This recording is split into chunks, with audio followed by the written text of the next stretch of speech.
প্রদীপদম পুণ্যবিত্তা সদনম সর্বাত্ম সমর্পণম পরম বিজয়তে সংকীর্তনম।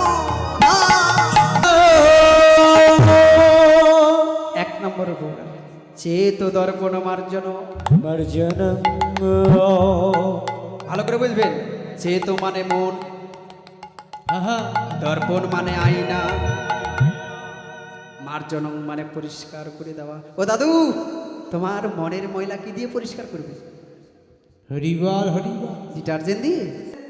না না, হবে না। চেত মানে মন, দর্পণ মানে আয়না। চুলে শ্যাম্পু দিলে যেমন চুল পরিষ্কার হয়, দাঁতে মাজন দিলে যেমন দাঁত পরিষ্কার হয়, তেমন আমাদের এই মনের মধ্যে 20টি ময়লা।